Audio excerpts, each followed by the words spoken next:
The stars looked the same as they did 18,000 years ago. Captain Jake Morrison knew this because he had been watching them for most of that time. His ship, the UES Vengeance, moved through space like a sleeping giant. The hull was dark and scarred from countless battles. Strange symbols covered the metal plates, telling stories of worlds that no longer existed. Jake stood on the bridge looking out at the void. His uniform was old but well kept. The blue fabric had faded over the centuries, but the Earth symbol on his chest still shone bright. Behind him, his crew worked at stations that hummed with strange energy. The ship was alive in ways that modern science could not explain. Navigator Lisa Hayes checked their position on screens that glowed with soft blue light. Her fingers moved over controls that responded to her thoughts more than her touch. The ship had been her home for 3,000 years. Before that, she had died defending a human colony. Now her mind lived inside the ship's computer systems, helping guide them through the darkness between stars. "Captain," Lisa said, her voice coming from speakers around the bridge, "we are approaching the target zone. Long-range sensors show a large space station ahead." Jake nodded. They had been traveling toward this place for 50 years. The station was called Arcturus, and it was home to thousands of alien beings. These creatures called themselves the Galactic Council. They thought they ruled this part of space. They had no idea that humanity still existed. Chief Engineer Ray Parker worked in the engine room deep inside the ship. The engines were not like the machines other species used. They were grown, not built.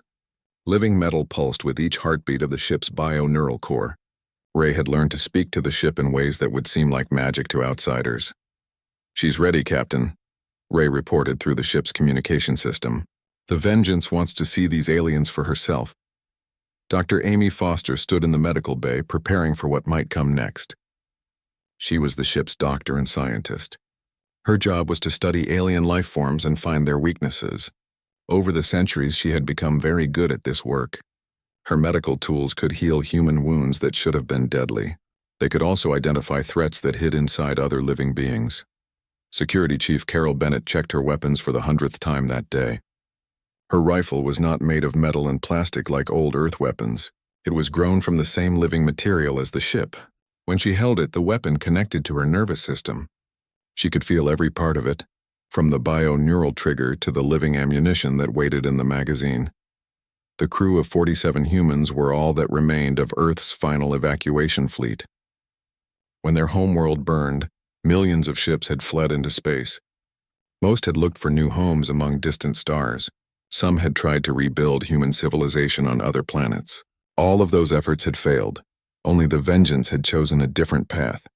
Instead of running away, they had decided to hunt the creatures that destroyed Earth. For 18,000 years, they had followed their prey across the galaxy. They had learned to fight monsters that could take any shape. They had become something more than human in the process. Lieutenant Pete Adams managed the ship's weapon systems. Banks of bio-neural cannons lined the hull, ready to fire projectiles that could punch through any known armor.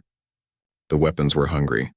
They had been designed to kill one specific type of enemy, and they had been waiting for new targets. The memorial wall took up most of one corridor inside the ship.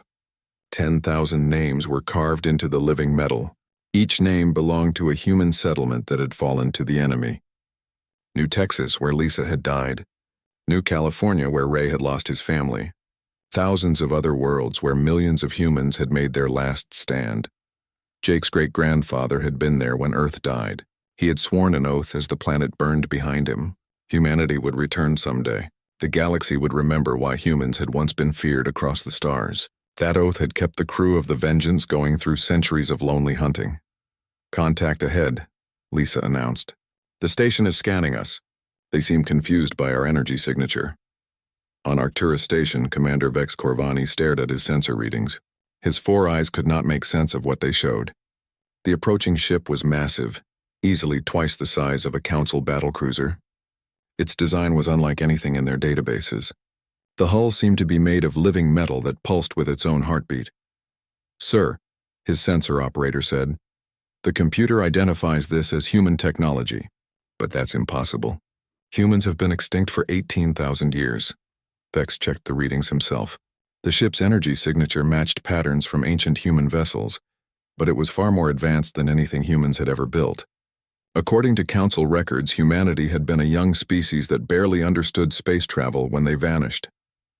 Security Chief Nala Thorne ordered all station defenses to be activated. The unknown ship was not responding to any communication attempts. It just kept moving toward the station at a steady speed. Weapons that could destroy planets were aimed at the strange vessel, but somehow everyone knew they would not be enough. Inside the Vengeance, Jake felt the ship's excitement. After 18,000 years of hunting in empty space, they had found signs of galactic civilization. The bioneural core hummed with anticipation. Thousands of uploaded human minds whispered through the ship's corridors, eager to see what had become of the galaxy they had left behind. "Take us in, Lisa," Jake ordered. "Nice and slow. We don't want to scare them too badly." The ship moved toward the station like a predator approaching prey. Its weapons were powered down, but everyone who saw it knew that death traveled inside that hull. The Vengeance had returned to civilized space after 18 millennia of war. The galaxy was about to learn that humanity had never stopped fighting. Jake touched the memorial wall as they approached the station. Soon the alien beings inside would understand what had happened to Earth. They would learn about the creatures that had destroyed his home world. Most importantly, they would discover that humanity had spent 18,000 years making sure those creatures could never do it again. The ghost ship crossed the stars one more time, carrying the last children of Earth back to a galaxy that had forgotten them. The docking bay of Arcturus Station had never seen anything like the Vengeance. The ship was too big for the normal berths, so it had to use the emergency docking area, meant for damaged battleships. Even there, it barely fit. The hull seemed to breathe as it settled into place. Station workers stepped back in fear as strange sounds echoed from inside the vessel. Chief Engineer Ray Parker on the station ran his scanning equipment over the ship's hull. What he found made no sense. The metal was not really metal at all. It was some kind of living tissue that had been shaped into armor plating. Energy flowed through it like blood through veins. When he touched it with his scanner, the hull seemed to touch him back. "This is impossible," Ray muttered to his assistant. "The entire ship is alive. It's not just a machine. It's a living creature." Inside the Vengeance, Captain Jake Morrison prepared to meet the aliens. He had not spoken to anyone outside his crew for 300 years. The last time had been at a human refugee camp on the edge of known space. Those colonists had all died shortly after from a plague that ate them from the inside out. Dr. Amy Foster checked her medical scanner one more time. The aliens on the station were broadcasting on frequencies that hurt to listen to. Their biology was completely different from humans. Some breathed oxygen, others needed methane or sulfur compounds. A few seemed to live on pure energy. She made notes about each species, looking for weaknesses they might need later. The airlock opened with a sound like a giant breathing out. Station security officers pointed their weapons at the opening, though their hands shook as they did it. Commander Vex Corvani stood behind them, his 4 eyes wide with curiosity and fear. He had read about humans in old history files, but seeing them in person was different. Jake stepped through the airlock first. He was tall and thin, with pale skin that looked like it had never seen sunlight. His eyes were deep blue, but they seemed much older than his face. The uniform he wore was clean but clearly ancient. Symbols on his chest showed rank markings that predated the Galactic Council by thousands of years. Behind him came the rest of his senior staff. Navigator Lisa Hayes looked solid and real, but something about her seemed wrong. Her movements were too perfect, too precise. Dr. Foster carried medical equipment that scanned everything around her. Security Chief Carol Bennett walked like a hunter, her hand never moving far from her weapon. "I am Captain Jake Morrison of the United Earthship Vengeance," Jake said in accented Standard Galactic. The words were correct, but his pronunciation was strange. "We represent the last government of Earth." The translation computers struggled with his speech. Some words did not exist in their databases. Others had meanings that had changed over thousands of years. When the aliens finally understood what he had said, several of them stepped backward in shock. "Earth was destroyed 18,000 years ago," Commander Corvani said. "Humans are extinct. Our records are very clear about this." Jake smiled, but there was no humor in it. "Earth is gone. Most of my people are dead, but we are not extinct. We have been busy." Dr. Foster stepped forward with her scanner. "Captain, I am detecting unusual energy patterns from several of the station inhabitants. Some of them are not what they appear to be." Security Chief Nala Thorne, who commanded station security, felt a chill run down her spine. What do you mean by that? Carol Bennett moved faster than anyone thought possible. Her weapon appeared in her hands as if by magic. It was not like any gun the aliens had ever seen. Instead of metal and plastic, it seemed to be made of the same living material as the ship. When she aimed it, the weapon pulsed with its own heartbeat. 3 of your people are not your people, Carol said calmly. They are parasites wearing stolen faces. Before anyone could react, Carol fired 3 times. The shots made no sound, but 3 station workers suddenly collapsed. As they fell, their bodies began to change. Skin melted away to reveal something underneath that made several aliens vomit. The creatures were like giant insects with too many legs and mouths full of needle teeth. Devourers, Jake said quietly. We have been hunting them for 18,000 years. They killed my world. They have been slowly killing yours. The station erupted in panic. Security officers shouted orders while civilians ran for emergency shelters. Commander Corvani stared at the dead creatures on the floor. According to his files, those 3 beings had worked on the station for over a decade. He had known them personally. How long have they been here? He asked. Dr. Foster scanned the area with her equipment.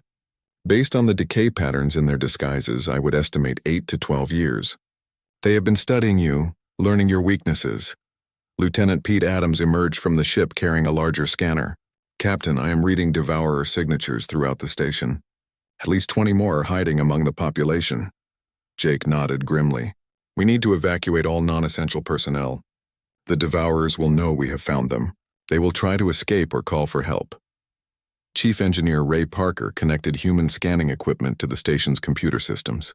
The process took only minutes, but what they found horrified everyone. The station's communication logs showed messages sent to 17 different worlds. All of the messages had been sent by beings who were now identified as devourers. They have been reporting on Council military movements for years, Ray explained. Every fleet position, every weapon shipment, every defensive upgrade. The information has been sent to coordinates in deep space. Security Chief Thorne realized the full scope of the disaster. If they have infiltrated other Council worlds the same way, then your entire civilization is already compromised, Jake finished. The Devourers work slowly. They replace key individuals over many years. By the time you notice them, they control everything that matters. Dr. Foster began scanning station personnel one by one. Her equipment could detect the quantum signature that Devourers left behind when they took over a host body. The process was painful to watch. Longtime friends and colleagues were revealed to be monsters wearing human faces. We developed this technology at a terrible cost, Amy explained to the station medical staff. Every scan requires a piece of living neural tissue from the scanner operator. We have been paying that price for thousands of years. Carol Bennett worked with station security to hunt down the remaining devourers. Her bioneural weapon could kill them instantly, but only if she could get close enough. The parasites were clever and had learned to hide among large crowds. As the day wore on, the true horror became clear. The devourers had not just infiltrated Arcturus Station. They had been spreading across the galaxy for millennia, slowly replacing entire populations. The great silence that had claimed dozens of species was not a natural disaster. It was genocide carried out by creatures that could become anyone. Jake stood in the station's command center, looking out at the stars. His crew had spent 18,000 years hunting these monsters in the darkness between worlds. Now they had returned to find that the enemy had been busy in their absence. How many? Commander Corvani asked quietly. Based on our preliminary scans, at least 17 Council worlds show signs of devourer infiltration, Jake replied. Some may be completely compromised. Others might still be saved. The galaxy had awakened to find that their guardians had been watching them all along. The council chamber had been built to hold representatives from hundreds of different worlds. Today it felt small and cramped as alien leaders crowded around the holographic display that Captain Jake Morrison had activated. The map showed the galaxy from a human perspective, marked with thousands of red dots that told a story of endless war. Each marker represents a devourer nest that we found and destroyed, Jake explained to the assembled aliens. His voice was calm, but everyone could hear the weight of centuries in his words. We have been tracking them across the galaxy for 18,000 years. Senior Counselor Dex Malorn, a tall being with silver skin and too many arms, stared at the display in horror. The red markers covered nearly a third of the known galaxy. Some were in areas that the Council had never explored. Others were disturbingly close to major population centers. You are saying that these creatures have been spreading while we thought the galaxy was at peace? Malorn asked. Dr. Amy Foster stepped forward with a sample container that made several council members back away in disgust. Inside the clear material, something that looked like black oil moved with its own intelligence. This is a devourer in its natural state. It is a parasitic organism that can perfectly mimic any form of life. The sample pressed itself against the container walls, trying to reach the aliens outside. Amy handled it with tools that glowed with the same bioneural energy as the human ship. They infiltrate a host body through any opening. Once inside, they slowly replace the original organism cell by cell. The process takes months, but the result is perfect. Navigator Lisa Hayes, whose image appeared as a hologram near the display, added her own knowledge. I died fighting them on New Texas 3,000 years ago. I watched them take over my friends and family. The person you think you are talking to looks right, sounds right, even has the same memories, but inside, they are something else. Chief Engineer Ray Parker showed the Council technical data about devourer biology. They are not from this galaxy originally. Our scientists believe they came from dark space, the void between galaxies. They have been traveling for millions of years, consuming entire civilizations. The evidence was overwhelming. Genetic samples from the creatures killed on Arcturus Station matched patterns found at ancient archaeological sites across Council space. Civilizations that historians thought had died from natural disasters had actually been consumed by the devourers. The Great Silence, whispered Counselor Malorn. 47 species went extinct during that period. We thought it was some kind of cosmic disaster. Jake nodded grimly. It was disaster, but not a natural one. The devourers had learned to coordinate their attacks. Instead of taking over one world at a time, they struck dozens simultaneously. By the time anyone realized what was happening, it was too late. Security Chief Carol Bennett demonstrated human weapons technology to a group of military officers. Her bioneural rifle responded to her thoughts, firing rounds that were specifically designed to disrupt devourer biology. Normal weapons are useless against them. They can survive almost any injury by shifting their cellular structure. The demonstration was terrifying. Carol fired at a devourer sample contained in a force field. Regular energy weapons had no effect. Projectile weapons caused damage that healed within seconds. Only the human bioneural ammunition could actually kill the creature permanently. How did you develop this technology? Asked General Crix, the Council's military commander. Trial and error, Carol replied. We lost entire fleets learning how to fight them. Thousands of our people died so that we could understand our enemy. Every weapon, every scanner, every defense we have was paid for with human blood. Lieutenant Pete Adams revealed the full scope of the human war effort. Their ship was not alone. Hidden in the void between stars, dozens of other human vessels continued the hunt. Each ship was crewed by the living and the dead, guided by uploaded minds that refused to accept extinction. We have been watching this part of the galaxy for centuries, Pete explained. We detected devourer infiltration beginning about 2,000 years ago. We tried to warn some of the younger species, but they thought we were myths or legends. Dr. Foster presented medical scans that showed how the devourers operated. They target key individuals first. Government leaders, military commanders, scientists. Once they control the people who make decisions, they can guide an entire civilization toward destruction. The scans showed council members who had been replaced years ago. Some of the devourers had been in position so long that their host bodies had grown old and died naturally. The creatures had simply found new hosts and continued their work. Chief Engineer Ray connected his equipment to the Council's communication networks. What he found made everyone in the chamber fall silent. Hidden in the data streams were coded messages sent to coordinates in empty space. The messages contained detailed information about Council defenses, troop movements, and technological developments. They have been preparing for something, Ray said quietly. All of this information has been sent to the same location in the void sector. Our long-range sensors detect massive energy signatures in that area. Jake studied the data with eyes that had seen too much war. They are gathering for a final assault. Everything they have learned about your civilization is being used to plan your destruction. The revelation that the Council faced immediate extinction sparked panic among the representatives. Some called for immediate military action. Others demanded evacuations of potentially compromised worlds. A few suggested surrendering and hoping for mercy. There will be no mercy, Jake said firmly. Devourers do not negotiate. They do not take prisoners. They consume everything in their path and move on to the next target. Dr. Foster showed the assembled leaders what remained of human space. Dead worlds orbited cold stars. Once great cities were now empty ruins where nothing lived. Entire solar systems had been stripped bare of all organic matter. This is what they do, Amy said. They do not want to rule you or enslave you. They want to eat you. Every living thing on every world you have ever known will be consumed if they are not stopped. Security Chief Carroll demonstrated the human scanning technology that could detect devourer infiltration. The process required operators to sacrifice pieces of their own nervous system. Each scan caused permanent damage to the person performing it. We have been paying this price for 18,000 years, Carroll explained. Our scanner operators never live longer than a few decades, but it is the only way to find them before they complete their takeover. The council members looked at each other with new suspicion. If devourers could perfectly mimic anyone, how could they know who to trust? The creatures sitting around the table might include parasites that had been in place for years. We can scan all of you, Jake offered. Our equipment can identify every devourer in this chamber, but once we start there is no going back. You will know the truth about your civilization. The vote was unanimous. One by one, the council members submitted to human scanning technology. The results were worse than anyone had feared.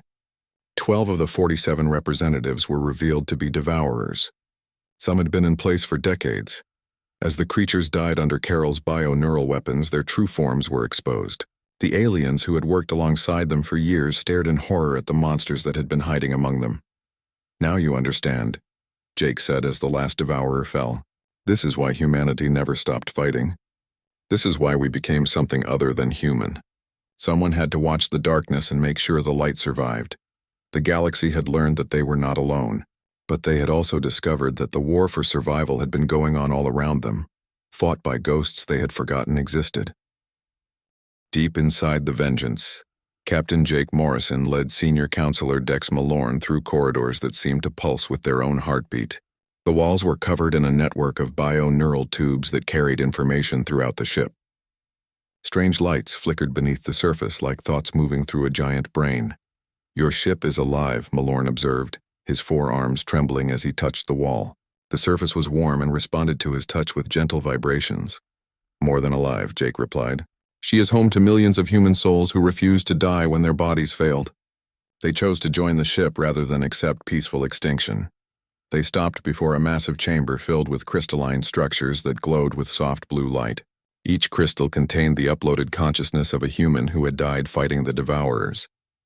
Their voices whispered through the ship's communication system, sharing memories of lost worlds and fallen friends.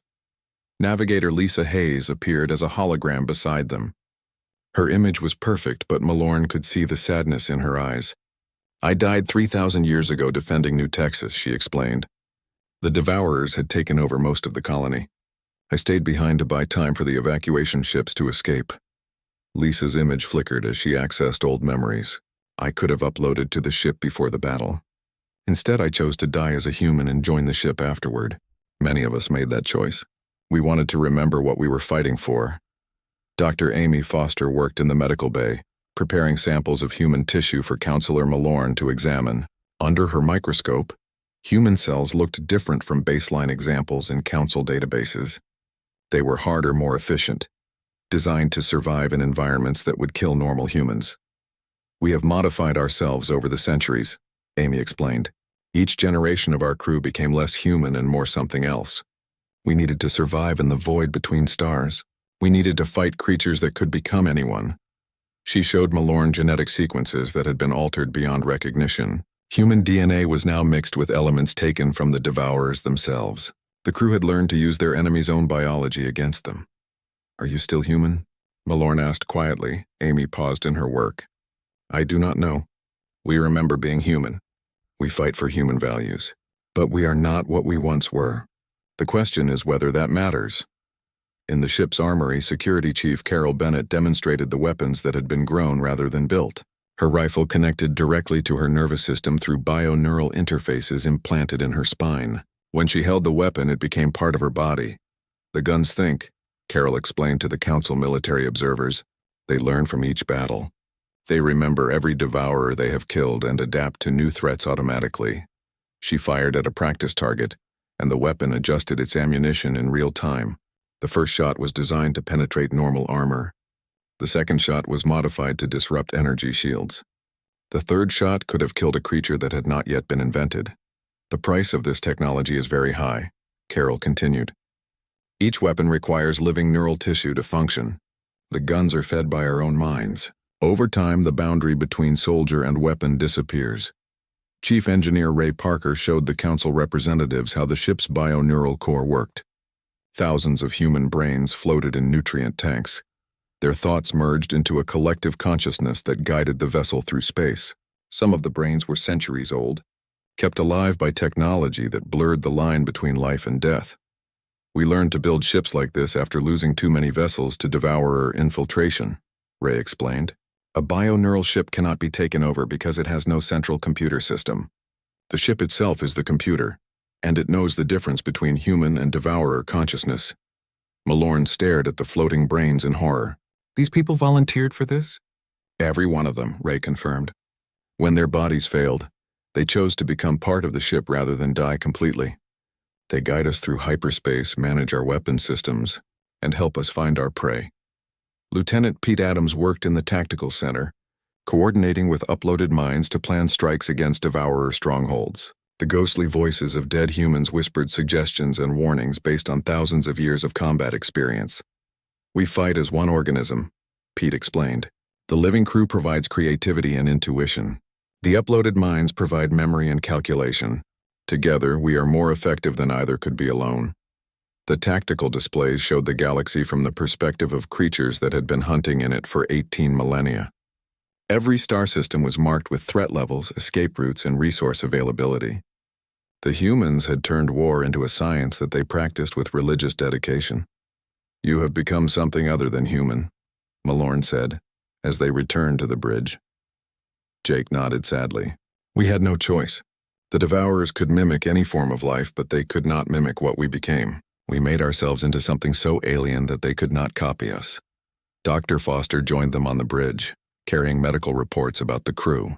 Our lifespans have been extended far beyond normal human limits. Some of our people have been alive for over 2,000 years, but the modifications come with a cost. She showed Malorn brain scans that revealed extensive neural modifications. The crew's minds had been altered to interface directly with the ship's bioneural systems. They could think at computer speeds and process information that would overwhelm normal brains. We remember being human, Amy continued. But we do not feel human anymore. Emotions are muted. Physical sensations are dulled. We experience the universe through the ship's senses more than our own. Security Chief Carol appeared on the bridge, her movements flowing like liquid. Her reflexes were too fast for normal eyes to follow. When she drew her weapon, it seemed to materialize in her hand rather than being drawn from a holster. Combat modifications, she explained when she saw Malorn staring. My nervous system has been enhanced to process threats at superhuman speeds. My muscles have been replaced with biomechanical fibers that are 10 times stronger than normal tissue. Carol's eyes were the most disturbing feature. They tracked movement that Malorn could not see and focused on threat patterns that existed only in her enhanced perception. She was still recognizably human, but something fundamental had changed. We did this to ourselves willingly, Jake said as he looked out at the stars. Every modification, every sacrifice, every choice that made us less human was made to ensure that humanity would survive in some form. Navigator Lisa's hologram flickered as she accessed ship records. We have genetic samples and cultural information from every human world that ever existed. When this war ends, we can rebuild our species, but the people who win the war will not be the same as the people who begin the rebuilding. The uploaded minds whispered through the ship's communication system, sharing memories of Earth before the devourers came. Blue skies and green oceans seemed like myths to the crew that had spent millennia in the void between stars. Do you regret what you have become? Malorn asked. Jake was quiet for a long time before answering. We regret that it was necessary, but we do not regret the choice. Someone had to become monsters to fight monsters. Someone had to sacrifice their humanity to save humanity. The ship continued its journey through space, carrying the last children of Earth toward whatever battles lay ahead. They were no longer entirely human, but they remembered why that mattered.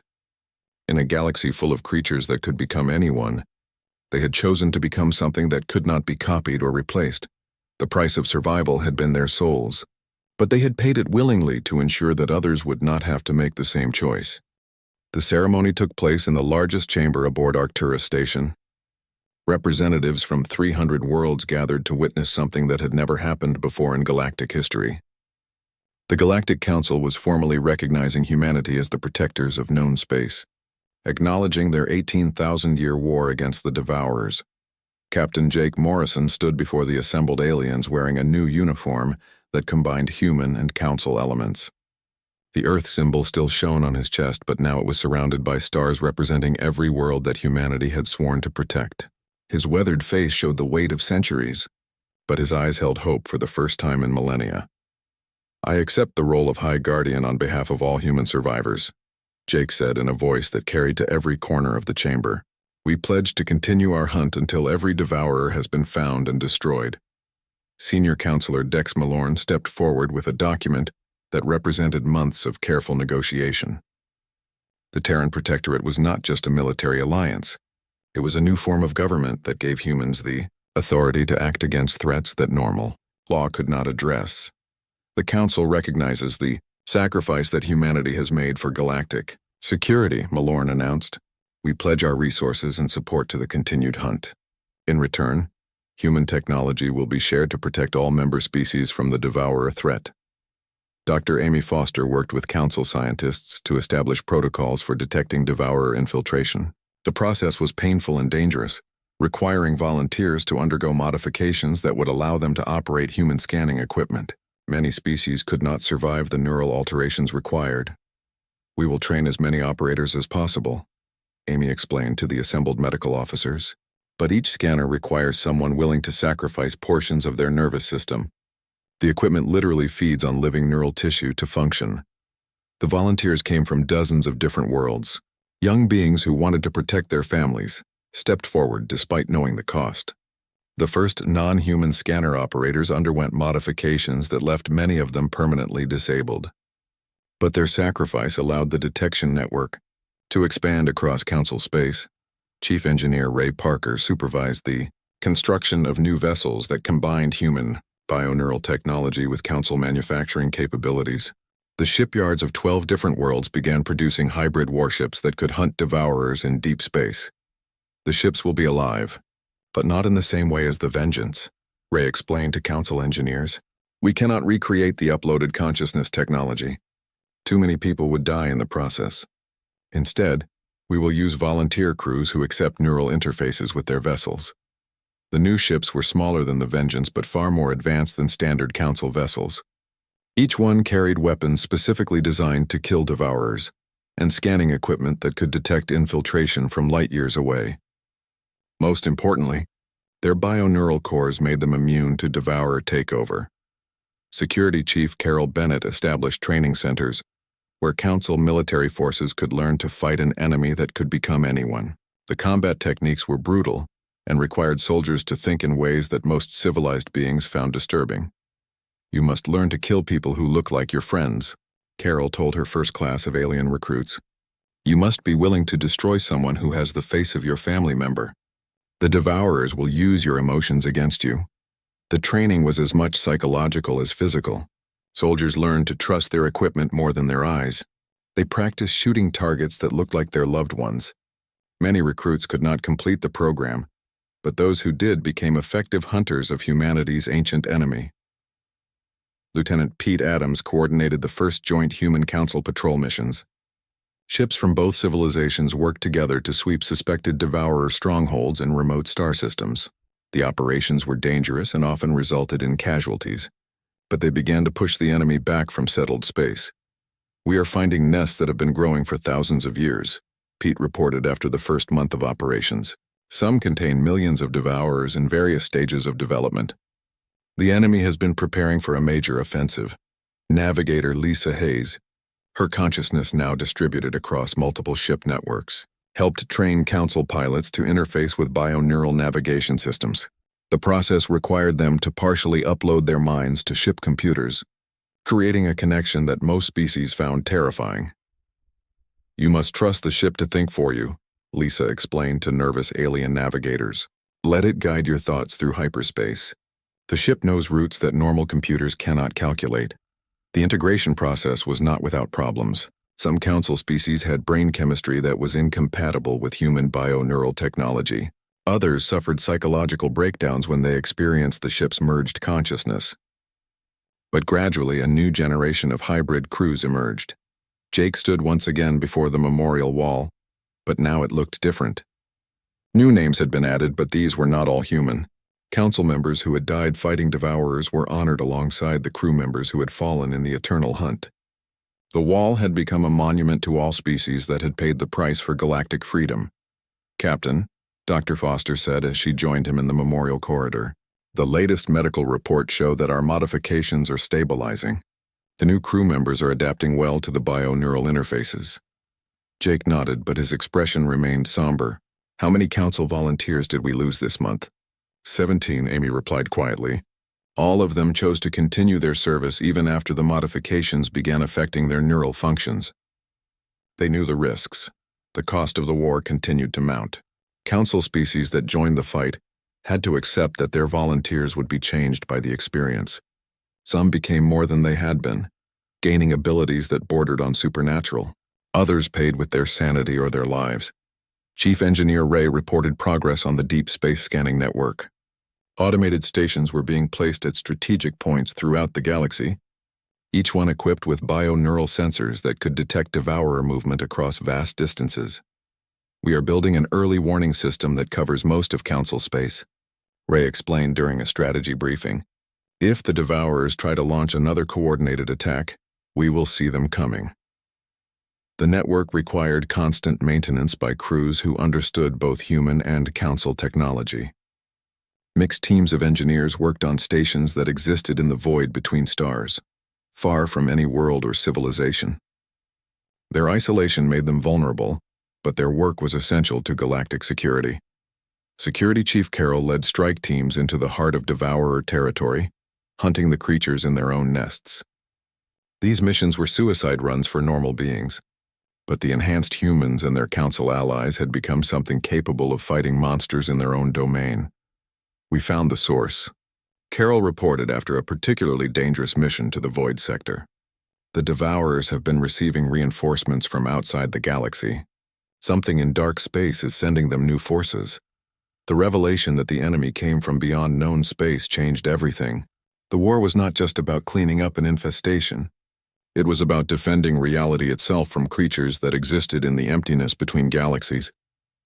Jake accepted the reality that the hunt would never truly end. As long as the universe existed, there would be threats that required guardians willing to sacrifice everything to stand watch. Humanity had chosen that role, and now they were teaching others to share the burden. "High Guardian," Counselor Malorn said as they stood together on the observation deck of Arcturus Station. "Do you think we can win this war?" Jake looked out at the stars where his ships patrolled the darkness. "We will never win completely, but we can make sure that the light survives. We can teach others to watch the void and stand guard against the things that hunger in the darkness." The Vengeance and her sister ships disappeared into deep space, continuing their eternal patrol. Behind them, the galaxy had learned to defend itself. The silence had been broken, but the watch continued. Somewhere in the void between stars, the last children of Earth kept hunting the creatures that had destroyed their home. They were no longer alone in their mission. The covenant between humanity and the Council ensured that the vigil would continue, even if every human died. The ghost ships would cross the stars forever, manned by volunteers from 100 different worlds, all united in their determination to keep the darkness at bay. The galaxy had found its guardians, and the guardians had found a new purpose that went beyond mere survival.